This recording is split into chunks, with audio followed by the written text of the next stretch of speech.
एक बेटा जिसकी माँ दुनिया के सबसे बड़े अस्पताल में मौत के बिस्तर पर आखिरी सांसें गिन रही है, कोमा में है और डॉक्टरों ने उम्मीद छोड़ दी है। वो बेटा अपनी उस मरती हुई माँ को आखिरी बार देखने के लिए मुंबई से न्यूयॉर्क की फ्लाइट पकड़ने वाला है। एक आम इंसान ऐसी हालत में फूट फूट कर रोता है, दुआएं मांगता है और उसका दिमाग सदमे में सुन्न पड़ जाता है। लेकिन इस बेटे के दिमाग में उस वक्त अपनी माँ की मौत का खौफ नहीं था। इसके दिमाग में सिर्फ एक डर हथौड़े की तरह वार कर रहा था कि न्यूयॉर्क में मुझे नशा कैसे मिलेगा। फ्लाइट में बैठने से ठीक पहले इस इंसान ने अपने जूतों के सोल फाड़े और उनके अंदर भारी मात्रा में हेरोइन छुपाई और उसी जूते को पहनकर ये अमेरिका के कस्टम्स और सिक्योरिटी को धोखा देते हुए अपनी कोमा में पड़ी माँ के पास पहुंचा। अगले हफ्ते प्रीमियर है मॉम, आइए ना। ये किसी हॉलीवुड की थ्रिलर का नार्कोस का सीन नहीं था। ये उस इंसान की हकीकत है जिसे आज पूरा हिंदुस्तान बाबा कहकर पूछता है। हवा हवा हवा खुशबू लुटा दे, कहाँ पुलिस को बता दे। आज जब धुरंधर और धुरंधर पार्ट 2 में एक 60 साल पार कर चुका एक्टर पर्दे पर अपनी खुरदरी आवाज और खूंखार आंखों से बड़े बड़े सुपरस्टार्स को कच्चा चबा जाता है तो थिएटर्स में सीटियां बजती हैं। आज की जनरेशन इनके इस बैड बॉय और अल्फा मेल ऑरा की दीवानी है। भाई वो चिट्टे के पैकेट में टैल्कम पाउडर कौन डालता है? हैं? अगर सरदर्द की गोली का चूरा भी डाल देता ना तो शायद बच जाता। लेकिन दोस्तों, इस लार्जर देन लाइफ पर्दे के पीछे जो असल जिंदगी का खलनायक छिपा है उसकी कहानी किसी भी फिल्म से 100 गुना ज्यादा दर्दनाक, विवादित और डार्क है। आज बेबाक बॉलीवुड के इस मास्टर क्लास एपिसोड में हम किसी सुपरस्टार की तारीफों के पुल नहीं बांधेंगे। आज हम उस इंसान का एक्सरे करेंगे जिसने अपनी जिंदगी में हर वो जुर्म, हर वो नशा और हर वो बर्बादी देखी है जो एक आम इंसान को पल भर में खत्म कर सकती है। माँ, थोड़ी सी कोकेन मिलेगी माँ?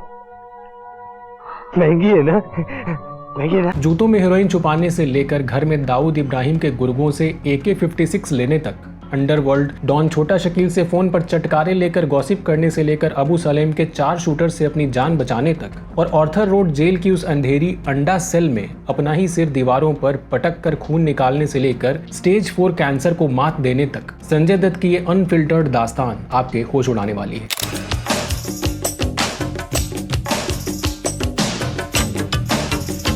इस तबाही के बीच उस दौर में बोए गए थे जब बॉलीवुड में दत्त खानदान का रुतबा किसी राजघराने जैसा हुआ करता था। पिता थे सुनील दत्त जो एक शानदार एक्टर और उसूलों के पक्के इंसान थे और मां नरगिस दत्त जिन्हें इंडियन सिनेमा की मदर इंडिया कहा जाता था। 29 जुलाई 1959 को जब संजय का जन्म हुआ तो इनके मुंह में सचमुच चांदी का चम्मच था। लेकिन जिस बच्चे को बचपन से ही सब कुछ बिना मांगे मिल जाए वो अक्सर उसी आजादी को अपना सबसे बड़ा दुश्मन बना लेता है। बचपन से ही संजय को बंदूकों का एक अजीबो गरीब शौक था। एक दिन तो इन्होंने अपने पिता सुनील दत्त की असली लाइसेंसी बंदूक उठा ली और खेलते खेलते उससे गोली चला दी। गोली सीधे इनके घर की नौकरानी को जा लगी। किस्मत अच्छी थी कि वो सिर्फ बुरी तरह जख्मी हुई, जान नहीं गई। दत्त परिवार ने उसका इलाज करवाया और अपने रसूख के दम पर इस संगीन मामले को रफा दफा कर दिया। अरे हटा, मुंबई पे राज करता हूँ मैं, मुंबई पे।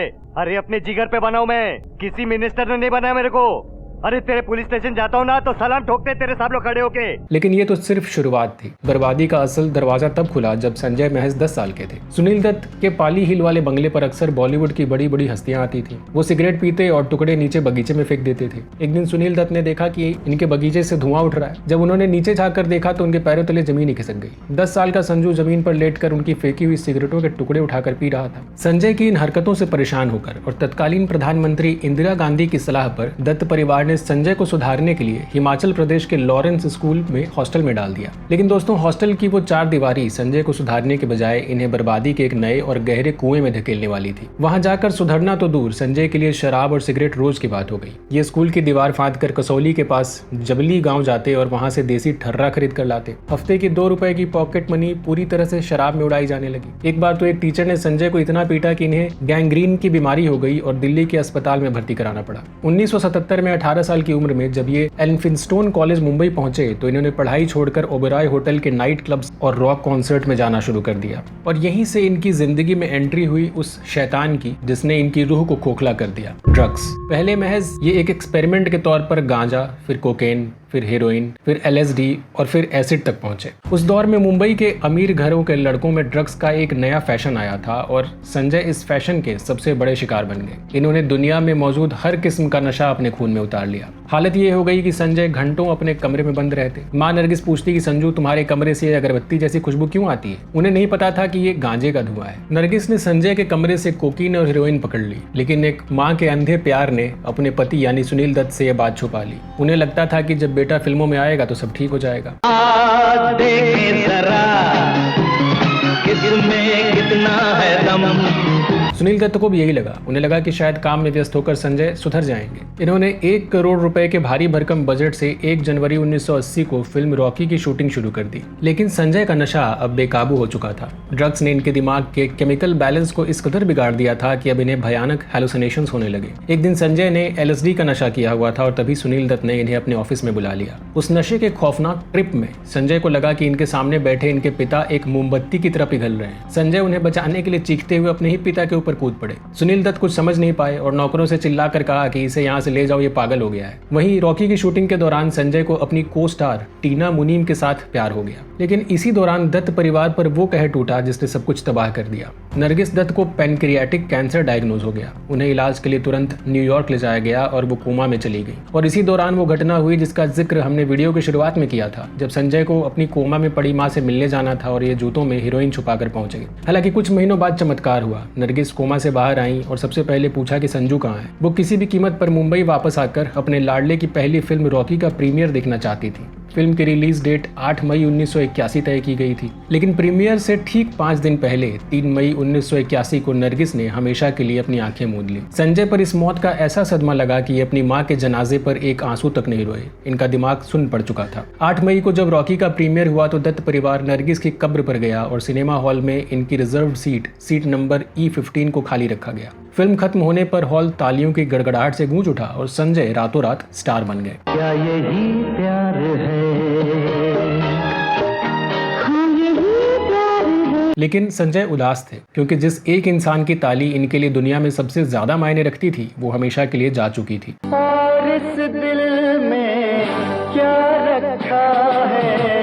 और इस माँ की मौत के बाद संजय का ड्रग एडिक्शन सारी हदें पार कर गया। ये सेट पर नशे में धुत होकर पहुंचते और कभी कभी शूटिंग के दौरान ही बेहोश हो जाते। साल 1982 में आई विधाता जैसी फिल्म सुपरहिट जरूर रही, लेकिन इंडस्ट्री के प्रोड्यूसर्स अब संजय से कतराने लगे। दादू के साथ मेरा कोई नाता नहीं, अब मेरे पास कोई दौलत नहीं, कोई हैसियत नहीं, फिर भी मैं दुर्गा का हाथ मांगने आया हूँ। फैसला आप लोगों के हाथ में है। इनके हेलुसिनेशंस इतने बढ़ गए कि एक दिन इन्हें अपनी सगी बहन प्रिया दत्त की जगह एक गोरखा चौकीदार नजर आने लगा। नशे की हालत में ये अपनी बहन से कहते कि ए गोरखा मेरे लिए चरस लेकर आ, और बेचारी प्रिया को डर के मारे गोरखा होने का नाटक करना पड़ता और वो कहती कि साहब चरस नहीं है, बीड़ी मांगता है क्या। इसी दौरान जब संजय का ब्रेकअप टीना मुनीम से हुआ, जो उस वक्त राजेश खन्ना के साथ सौतन फिल्म में काम कर रही थी, तो संजय ने गम में डूबकर 22 मई 1982 की रात को अपने ही घर में राइफल से हवा में कई गोलियां चला दी। शीशे टूट गए, पड़ोसी जमा हो गए और पुलिस आ गई। संजय बदहवास हालत में चिल्ला रहे थे कि मैं ड्रग एडिक्ट नहीं हूँ। अगले दिन इन्होंने सरेंडर किया और जमानत पर छूट गए। लेकिन जब एक दिन लगातार 2 दिन तक हीरोइन के नशे में सोने के बाद संजय उठे तो शीशे में अपना सूखा हुआ कंकाल जैसा चेहरा देखकर इन्हें अपनी मौत नजर आने लगी। ये भागते हुए अपने पिता के पास गए और रोते हुए बोले,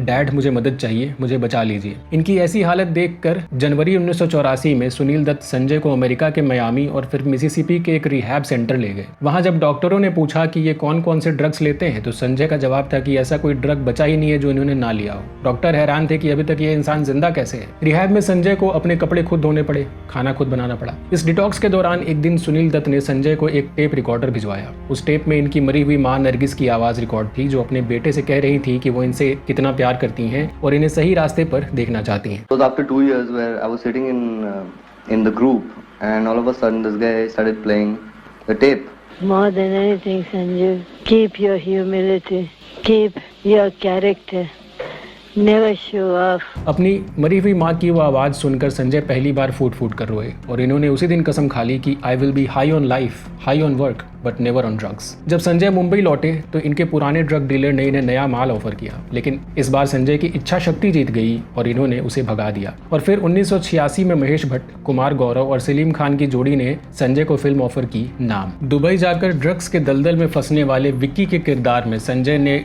अपनी असल जिंदगी का दर्द उड़ेल दिया। चिट्ठी आई है गाने ने पूरे देश को रुला दिया और संजय दत्त एक दमदार और इंटेंस एक्टर के रूप में वापस बॉलीवुड के तख्त पर काबिज हो गए। चिट्ठी आई है, चिट्ठी आई है, नाम के बाद संजय का करियर एक बुलेट ट्रेन की तरह दौड़ने लगा। ये अब सिर्फ एक लवर बॉय नहीं थे, इस जुर्म और अंडरवर्ल्ड की दुनिया के वो कल्ट हीरो बन गए थे जिन्हें छोटे शहरों की ऑडियंस पूजने लगी थी। इसी दौरान इनकी जिंदगी में आई देवानंद की खोज एक्ट्रेस ऋचा शर्मा। संजय इनके सादगी भरे अंदाज पर फिदा हो गए और अक्टूबर 1987 में दोनों ने न्यूयॉर्क में शादी कर ली, इस शर्त पर कि ऋचा अब फिल्मों में काम नहीं करेंगी। 1988 में बेटी त्रिशाला का जन्म हुआ। लगा जैसे संजय की जिंदगी का खालीपन अब भर गया है। लेकिन दोस्तों, संजय की किस्मत में खुशियां ज्यादा दिन तक नहीं टिकने वाली थी। शादी के कुछ ही महीनों बाद ऋचा शर्मा को ब्रेन ट्यूमर डिटेक्ट हो गया, वो भी कैंसर वाला। जिस कैंसर ने संजय से इनकी मां को छीन लिया था, वही कैंसर अब पत्नी को निगलने के लिए आ खड़ा हुआ। ऋचा को इलाज के लिए उसी न्यूयॉर्क के अस्पताल में ले जाया गया जहां नरगिस का इलाज हुआ था। संजय शुरुआत में उनके साथ रहे, लेकिन फिर इन्हें अपनी फिल्मों में कमिटमेंट के चलते मुंबई लौटना पड़ा और यहीं से इन दोनों में दूरियां बढ़ने लगी। साल 1991 में फिल्म साजन रिलीज हुई, एक ऐसा रोमांटिक अवतार जिसमें संजय ने एक अपाहिज लेकिन दिलदार कवि का रोल निभाया था। ये फिल्म उस साल की सबसे बड़ी ब्लॉकबस्टर बनी। मेरा दिल भी कितना पागल है, ये प्यार तो तुमसे। और फिर शुरू हुआ बॉलीवुड के इतिहास का सबसे चर्चित और सबसे विवादित अफेयर। कहा जाता है कि थानेदार, साजन और खलनायक की शूटिंग के दौरान संजय दत्त और माधुरी दीक्षित एक दूसरे के बेहद करीब आ गए। इंडस्ट्री में तो यहाँ तक खबरें उड़ने लगी कि संजय अपनी बीमार पत्नी को तलाक देकर माधुरी से शादी करने वाले हैं। दूर तक जहाँ भी ये नजर चली जाए, मुझे तू ही तू, बस तू ही तू हर पल नजर आए। बेगम बगैर बादशाह किस काम का, बादशाह बगैर। ये खबरें जब न्यूयॉर्क में कैंसर से लड़ रही ऋचा शर्मा तक पहुंची तो वो 1992 में अपनी शादी बचाने के लिए अपनी बेटी के साथ मुंबई वापस आ गई। लेकिन रिपोर्ट्स के मुताबिक संजय उन्हें लेने एयरपोर्ट तक नहीं गए। संजय का बर्ताव इतना बेरुखा था कि महज 15 दिन बाद ही ऋचा रोते हुए वापस न्यूयॉर्क लौट गई। साल 1993 की शुरुआत में संजय ने तलाक की अर्जी डाल दी, जिसके बाद बेटी की कस्टडी को लेकर दोनों परिवारों में कड़वाहट बढ़ गई। फैसला हमारा होता था, लेकिन कीमत सिर्फ मैंने चुकाई है नवाब। मेरी माँ, मेरी मोहब्बत सब छिन गई मुझसे। एक भाई रह गया है, मैं उसे खोना नहीं चाहता। एक तरफ स्क्रीन पर संजय रोमांस का बादशाह और खलनायक बनकर तालियां बटोर रहे थे और दूसरी तरफ अपनी निजी जिंदगी में ये एक ऐसे मोड़ पर खड़े थे जहां इनका परिवार बिखर रहा था। लेकिन इस सब से कहीं बड़ा, कहीं ज्यादा खौफनाक तूफान इनकी चौखट पर दस्तक देने वाला था। एक ऐसा तूफान जिसने सिर्फ इनका घर नहीं बल्कि इनकी पूरी हस्ती को ही नेस्तनाबूद कर दिया।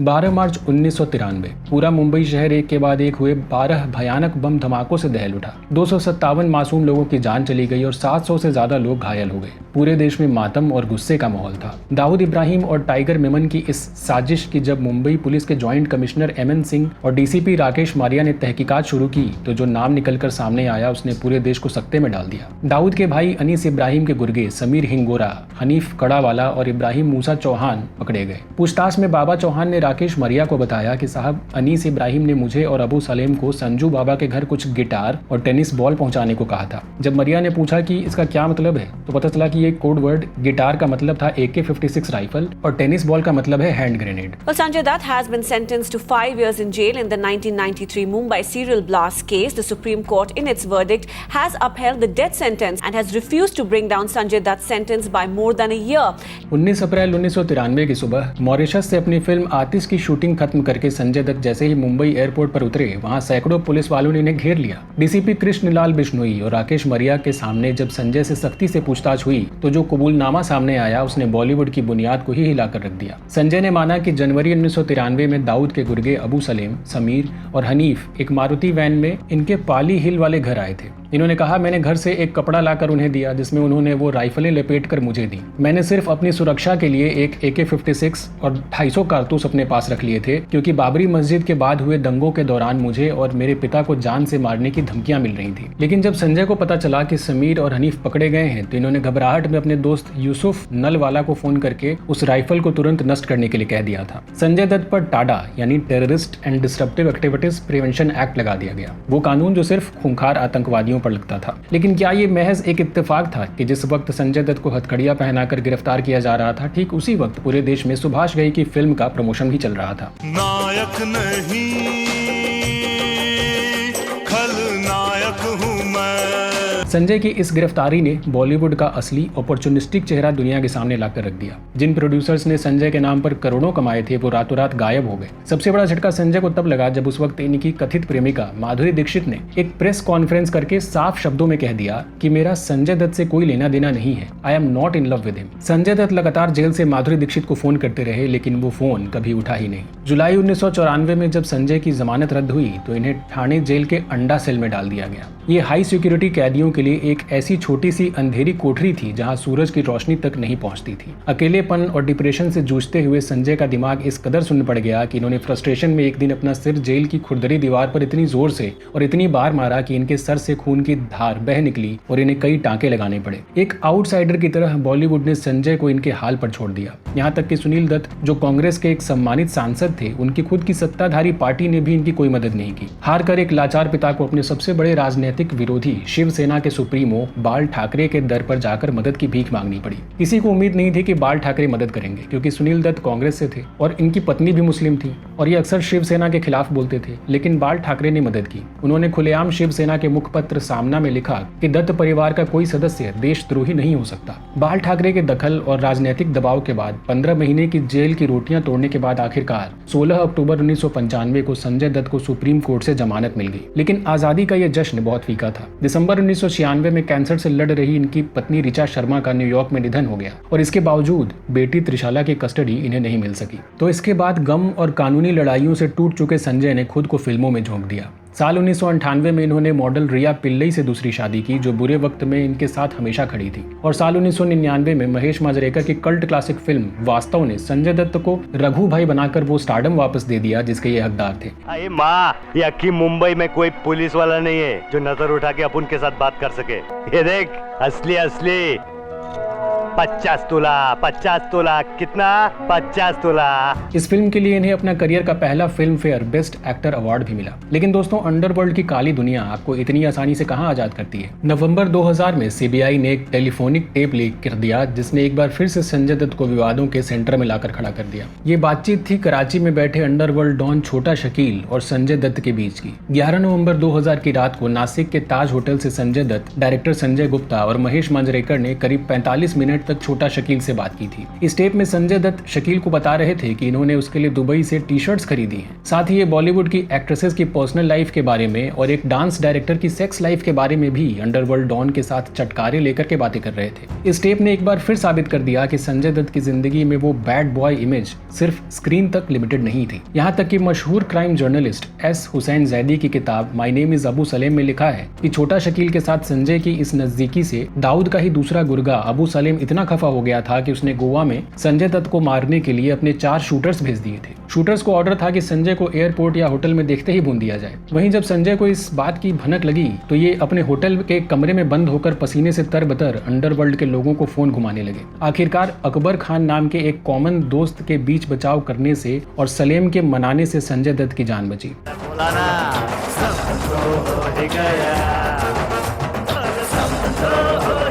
संजय दत्त की जिंदगी का ग्राफ किसी बेकाबू रोलर कोस्टर की तरह रहा, जहां हर भयानक गिरावट के बाद एक चमत्कारिक चढ़ाई जरूर सामने आई। साल 2003 में राजकुमार हिरानी ने संजय को एक ऐसी फिल्म दी जिसने संजू बाबा के क्रिमिनल और अंडरवर्ल्ड वाली इमेज को रातों रात एक प्यारे, दिलदार और इमोशनल भाई में बदल दिया। फिल्म थी मुन्ना भाई MBBS। क्या सूरत थी वो, क्या कहते हैं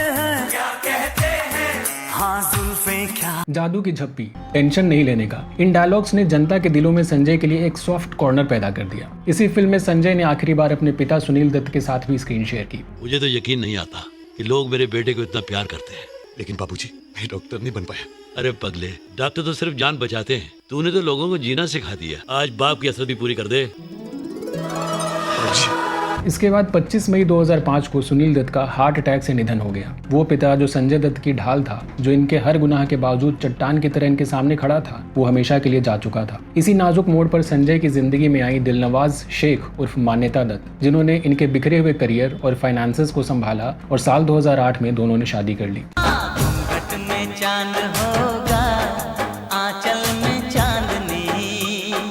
लेकिन टाडा कोर्ट का वो लटकता हुआ फैसला अभी भी बाकी था। मार्च 2013 में सुप्रीम कोर्ट ने आखिरी फैसला सुनाया। कोर्ट ने माना कि संजय आतंकवादी नहीं है, लेकिन आर्म्स एक्ट के तहत अवैध हथियार रखने के जुर्म में इन्हें 5 साल की सजा सुनाई गई। 16 मई 2013 को संजय ने सरेंडर किया और इन्हें पुणे के यरवदा सेंट्रल जेल में भेज दिया गया। जो इंसान स्क्रीन पर कुछ ही समय पहले कांचा चीना बनकर ऋतिक रोशन से लड़ रहा था, वो यरवदा जेल में कैदी नंबर 16,656 बन चुका था। सृष्टि बहुत दब गई है मास्टर।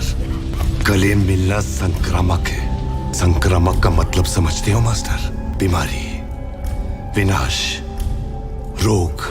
इन्हें फांसी घर के पास की एक हाई सिक्योरिटी सेल में रखा गया, जहां मौत की सजा पाए कैदी को रखा जाता था। ये वहां कागज के थैले बनाते थे। जेल प्रशासन ने इन्हें अपने रेडियो स्टेशन का मेन आरजे बना दिया। आखिरकार 25 फरवरी 2016 की सुबह अपने अच्छे व्यवहार के कारण सजा पूरी करके जब संजय दत्त यरवदा जेल से आजाद हुए, तो डार्क ब्लू शर्ट में बाहर आते ही इन्होंने सबसे पहले जमीन को चूमा और जेल पर लहरा रहे तिरंगे को सलामी दी। वो एक ऐसा पल था जहाँ इन्होंने अपने माथे से उस कलंक को आखिरकार धो दिया था। तरक्की होती है, उसमें लाशें भी बेकार नहीं जाती। चाहिए तो गिद्धों से पूछ ले। लेकिन दोस्तों, जब आपको लगता है कि इंसान ने सब कुछ सह लिया, हर तूफान से गुजर चुका है, तब भगवान उसका एक और कड़ा इम्तिहान ले लेते हैं। अगस्त 2020, पूरा देश कोरोना से जूझ रहा था और संजय दत्त को सांस लेने में तकलीफ होने लगी। अस्पताल गए तो जो रिपोर्ट इनके सामने आई, उससे इनके पैरों तले जमीन ही खिसक गई। Stage 4 lung cancer. ये वही कैंसर था जिसने इनकी माँ और इनकी पहली पत्नी की जान ली थी। डॉक्टर ने जब ये खबर दी तो संजय उस कमरे में बिल्कुल अकेले थे। मान्यता दुबई में थी। संजय का पहला रिएक्शन था, मुझे कोई इलाज नहीं कराना, अगर मेरी किस्मत में मौत है तो मैं मर जाऊंगा। लेकिन फिर इन्होंने अपनी पत्नी मान्यता और अपने छोटे जुड़वा बच्चों शाहरान और इकरा के बारे में सोचकर कीमोथेरेपी शुरू की। कीमोथेरेपी के भयंकर दर्द के बीच भी ये आदमी रोजाना 2 घंटे जिम में वर्कआउट करता रहा। इन्होंने अपने डॉक्टर को चैलेंज किया था कि ये बीमारी को हरा कर दिखाएंगे, और अपनी फाइटिंग स्पिरिट के दम पर कुछ ही महीनों में इन्होंने कैंसर को एक विलेन की तरह हरा दिया। और जब ये इस मौत के मुंह से वापस लौटकर स्क्रीन पर आए तो ये एक एक्टर नहीं बल्कि जिंदा लेजेंड बन चुके थे। कह देना उनको कि मैं आ रहा हूं, अपनी तलवार और KGF लेने। KGF चैप्टर 2 में वो खूंखार अधीरा जिसके चेहरे के टैटूज, ब्रेडेड हेयर और भारी आवाज ने रॉकी भाई के सामने एक महामुकाबला खड़ा कर दिया। लियो में थलापति विजय के पिता का वो खौफनाक रोल। एक मेरे में सब्र नाम का केमिकल नहीं है, इसलिए तू मेरी खोपड़ी मत सटका। माउंट व्यू लॉज, उधर आके कन्फेस करके तू ही लियो है। और अब धुरंधर। आज जब लोग धुरंधर में संजय दत्त को देखते हैं तो वो सिर्फ एक्टिंग नहीं देख रहे होते, वो उस चेहरे के झुर्रियों में जेल के वो 15 महीने देखते हैं, और वो उस गहरी थकी हुई आवाज में कैंसर से लड़ी गई जंग सुनते हैं। अगर मेरे साथ दगाबाजी की ना तो मारने से पहले तुझे रणवा बना दूंगा। और जमील साहब, आपको खस्सी। शायद यही वजह है कि आज की जनरेशन धुरंधर पार्ट 2 में संजय दत्त को देखने के लिए इतनी पागल हो रही है, क्योंकि आज के इस PR ड्रिवन और फेक बॉलीवुड में संजय दत्त का डार्क और बैड बॉय ऑरा किसी जिम में नहीं बना, ये पूरी तरह से रियल है।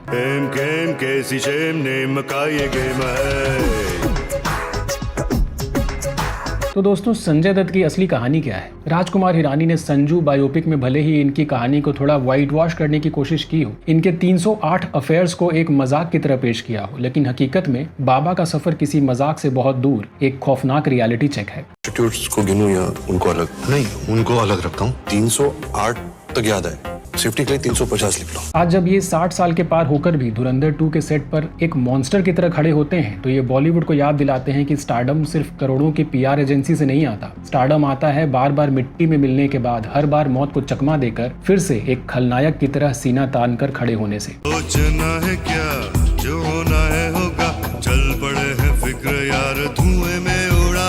दोस्तों, संजय दत्त की इस बेबाक और अनफिल्टर्ड कहानी पर आपकी क्या राय है? अगर इनके पिता सुनील दत्त नहीं होते तो संजय कभी जेल और ड्रग्स के इस अवतार के दलदल से कभी बाहर निकल पाते? और धुरंधर 2 में इनके विलेनियस अवतार को देखने के लिए आप कितने एक्साइटेड हैं? अपनी बेबाक राय नीचे कमेंट्स में जरूर शेयर करिएगा। अगर एक आउटकास्ट से पैन इंडिया अल्फा मेल बनने की ये दास्तान आपको पसंद आई हो तो वीडियो को एक लाइक ठोकने का और अपने दोस्तों के साथ शेयर करने का। ऐसे ही बॉलीवुड के सबसे डार्क, डीप और अनसेंसर्ड सच को गहराई से जानने के लिए अपुन का चैनल बेबाक बॉलीवुड को सब्सक्राइब करने का और नेक्स्ट वीडियो में इधर ही मिलने का। नाम बदनाम है मगर अपुन का फेम है।